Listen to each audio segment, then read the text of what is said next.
آج جو ہمارا موضوع ہے وہ ہے خرید و فروخت اور قرض کی ادائیگی میں سہولت دینا۔ قرض لینا دینا سفید پوش لوگوں کے لیے، ضرورت مندوں لوگوں کے لیے یہ بہت بڑی ضرورت ہوتی ہے۔ ان کی تو آزمائش ہوتی ہی ہے، لیکن اس سے بڑی آزمائش ہوتی ہے جس سے وہ لیتے ہیں، کیونکہ جب ہم کسی کو قرض دے دیتے ہیں تو پھر اس کے بعد ہم اس دن کا انتظار کرتے ہیں، اور اس دن پہ اگر نہ ملے قرض واپس تو ہم تقاضا کرنے لگ جاتے ہیں اور اتنا پریشان کرتے ہیں کہ اگلا امبیرسمنٹ محسوس کرتا ہے، شرمندگی محسوس کرتا ہے۔ آج ہم دیکھیں گے کہ اگر اس میں سہولت دیں تو سہولت دینے والے کو کیا ملتا ہے۔ قرض دینے کا تو ویسے ہی بہت ثواب ہے، اور صدقے سے زیادہ قرض دینے کا ثواب ہے، کیونکہ صدقہ تو آپ دیتے ہیں کہ جب آپ کو دل چاہتا ہے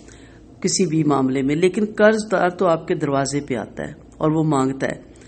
تو جب آپ اس کو دیتے ہیں، اس کو ایک آسانی کرتے ہیں ایک سفید پوش کی، تو اس کا جو اجر ہے وہ صدقے سے بھی بڑھ جاتا ہے۔ حضرت عثمان رضی اللہ عنہ فرماتے ہیں کہ آپ صلی اللہ علیہ وسلم نے فرمایا، اللہ تعالیٰ نے ایک شخص کو جنت میں داخل فرمایا، وہ شخص خرید و فروخت اور قرض کی ادائیگی اور قرض کے تقاضے میں سہولت اور نرمی برتتا تھا۔ کافی یہ لمبی حدیث ہے، اور اس کا مفہوم یہی ہے کہ جب اللہ تعالیٰ کے پاس پہنچے گا اور اللہ تعالیٰ جب اس کو جنت دیں گے تو وہ سوچے گا کہ میرے تو کوئی ایسے اعمال نہیں، آگے پیچھے سب دیکھے گا اور کہے گا کہ میرے پاس تو کوئی ایسا عمل اچھا تھا ہی نہیں، تو کیا وجہ ہے کہ آج اللہ تعالیٰ نے مجھے جنت میں جگہ دی؟ تو پھر اسے بتایا جائے گا کہ تم جب قرض دیتے تھے، خرید و فروخت کرتے تھے، تو اس کی واپسی پہ بہت سہولت دیتے تھے، تقاضا نہیں کرتے تھے، کم دے دے کوئی چھوڑ بھی دیتے تھے۔ اور اس سب سے خوبصورت چیز جس نے مجھے بہت فائدہ دیا زندگی میں، کہ آپ جب قرض دیتے ہیں تو اس وقت سے آپ کا اجر لکھا جاتا ہے۔ مثلا آپ نے کسی کو 500 قرض دیا اور اس نے آپ سے ایک مہینے کے لیے 500 لیا، تو پورے مہینے 500 آپ کی طرف سے صدقہ لکھا جاتا ہے، اور جب وہ مہینے کے بعد معذرت کرتا ہے کہ میں ابھی نہیں دے سکتا، تو آپ کہتی ہیں اچھا جب آپ کو سہولت ہوگی تب دے دیں، تو پھر ڈبل جو ہے آپ کی طرف سے صدقہ ہوتا جاتا ہے۔ تو یہ چیز اگر ذہن میں ہو تو انسان کہتا ہے میری اتنی کیا اوقات کہ میں روزانہ 1000 کا صدقہ کروں، تو جب تک وہ واپس نہیں دیتا آپ کی طرف سے بطور صدقہ لکھا جاتا ہے۔ خریداری میں سہولت اور نرمی برتنے سے مراد یہ ہے کہ جو مال ہے اس کی قیمت کم کروانے میں جو آپ کا دوسرا آپ کا جو خرید و فروخت کرنے آیا ہے اسے آسانی دے، اور سامان کی قیمت کم سے کم کر کے اس کو دے۔ ظاہر اپنا پروفٹ تو رکھنا ہی ہوتا ہے، لیکن جب آپ دیکھیں گے ایک تو ہے جو پورے آپ کو ہول سیل پرائز پہ کہہ لیں یا آپ سے لے سکتا ہے، لیکن ایک وہ ہے کہ جس کی شاپ چھوٹی ہے یا اس کو فائدہ کم ہوگا، اس کی گاہک کم ہے، تو آپ اس سے کم میں بھی وہ سامان دے سکتے ہیں۔ خریدار صرف اس سامان کو دیکھے جسے وہ لینا چاہتا ہے اور اس کے متعلق اپنا اطمینان کرتا ہے، پھر مالک کو جب وہ مناسب قیمت دے تو مالک کو اس قیمت پہ راضی ہو جانا چاہیے اور خیال رکھنا چاہیے اس کا۔ اور اگر وہ جیسے اکثر ہوتا ہے کہ مجھے سامان دے دیں اور جیسے جیسے بکے گا میں قیمت ادا کر دوں گا، تو اگر آپ کی اچھی دکانداری ہے یا آپ بڑے ہول سیلر ہیں یا آپ کو اللہ نے بہت نوازا ہے، تو خرید و فروخت میں یہ آسانی ضرور کریں۔ نرمی برتیں، سہولت دیں، تاکہ اگلے کو بھی اس کا بھی روزگار چلے، اور جتنا وہ روزگار کمائے گا وہ بھی آپ کی طرف سے پھر صدقہ ہو جائے گا۔ اور نرمی سے بھی مراد یہ ہے کہ مقروض جس نے آپ سے قرض لیا، دیکھیں خرید و فروخت میں بھی یہی ہوتا ہے، مال لے جاتے ہیں اور بعد میں پیمنٹ آتی ہے۔ مقروض وقت مقررہ پہ قرض ادا کر دے، اور قدرت کے باوجود اگر اس سے نہ ادا ہو سکے، اس لیے کہ ایسے کاموں میں بعض دفعہ تاخیر ہو جاتی ہے، تو آپ صلی اللہ علیہ وسلم نے فرمایا مالدار کا ٹال مٹول کرنا ظلم ہے، یعنی اگر ہے تو پھر ٹال مٹول نہ کریں، اور اگر نہیں ہے تو آ کے معذرت کریں، بتائیں کہ ہمیں مشکل ہے، تو اس وقت پھر جنہوں نے قرض دیا ہے ان کا کام بنتا ہے کہ ان کو سہولت دیں، اور جب قرض ادا کر دے تو اپنے ساتھی کا شکریہ بھی ادا کریں اور اس کے لیے دعا بھی کریں۔ حالانکہ ہم کہتے ہیں اچھا دے دیے چلو ٹھیک ہے، پھر ضرورت پڑی پھر لے لینا، کہنا چاہیے شکریہ آپ نے بڑے وقت پہ یا آپ نے کچھ عرصے کے بعد میری یہ رقم واپس کر دی، اللہ تعالیٰ آپ کو رزق میں برکت دے، اللہ آپ کو دوبارہ کسی کے آگے ہاتھ نہ پھیلانے کی توفیق دے، تو دعائیں دیں اور ساتھ یہ بھی کہیں کہ جب بھی آپ کو ضرورت پڑی میں حاضر ہوں. تو آپ نہیں دیں گے، اللہ تعالیٰ آپ کو دے گا. اللہ تعالیٰ کے خزانوں کے منہ آپ پہ کھلے ہوئے ہیں.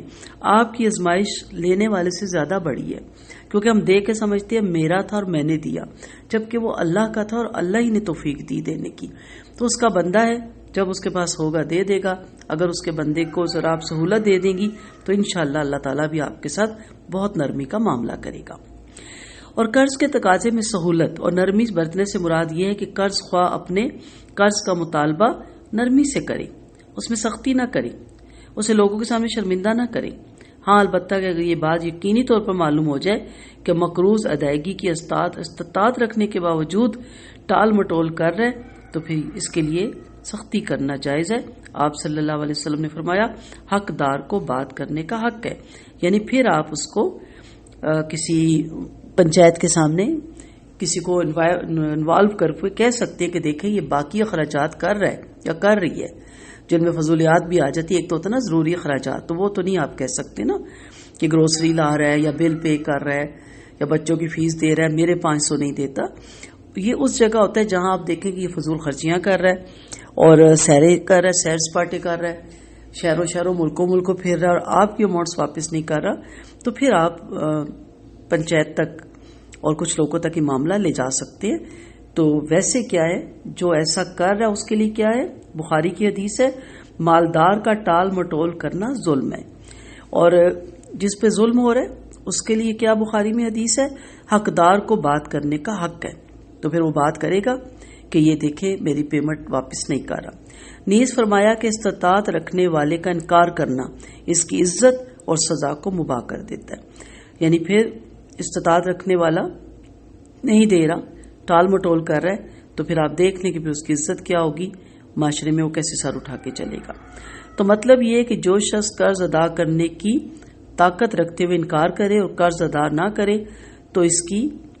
بارے میں کارروائی کرنا جائز اور مباح ہے. لہذا انسان کو چاہیے کہ ان مذکورہ 4 موقع پر نرمی برتنے والا بنے. لیکن اگر کوئی سفید پوش ہے، ڈیزرونگ ہے، مشکل میں ہے، آپ نے اس کو 500 یا 1000 دیا ہے اور اگر آپ کا گزارا بہت اچھا ہوتا ہے تو آپ اسے قرض حسنہ کے طور پہ دے دیں. اگر وہ واپس لاتا ہے تو ضرور لیں تاکہ اس کو عادت نہ پڑ جائے ہر دفعہ مانگنے کی. لیکن اگر وہ نہیں دینے آتا جب تک آپ خاموش رہیں، اس کا بہت زیادہ اجر اور ثواب ہے. اور اگر آپ کو لگتا ہے کہ آپ کو اللہ نے اس سے بھی زیادہ نوازا ہے تو پھر آپ جب وہ دینے آئے تو آپ کہہ بھی سکتی ہیں کہ میری طرف سے یہ رکھ لو، میری طرف سے آپ کو یہ تحفہ ہے، تاکہ اس کی دل جوئی ہو جائے اور اسے خوشی ہو. اور اس طرح آپ سہولت دیں. بہت زیادہ حدیثیں ہیں، یہ شارٹ لیکچر ہوتے ہیں، اس پہ ہم مختصر ہی بات کرتے ہیں. پھر کبھی زندگی رہی تو میں قرض دار، یہ قرآن میں پوری اس پہ صورت ہے، آیتیں ہیں اور اس پہ پوری حدیثوں کا ایک ذخیرہ ہمارے پاس موجود ہے کہ کس قدر ثواب کا باعث بنتا ہے قرض دار کو سہولت دینا. اللہ تعالیٰ ہمیں دینے والا بنائے، لینے والا نہ بنائے. آپ صلی اللہ علیہ وسلم کا فرمان ہے اوپر والا ہاتھ نیچے والے ہاتھ سے بہتر ہے. تو اللہ نہ کرے وہ وقت آئے کہ ہمیں ہاتھ پھیلانا پڑے، ہمیں کسی سے مانگنا پڑے.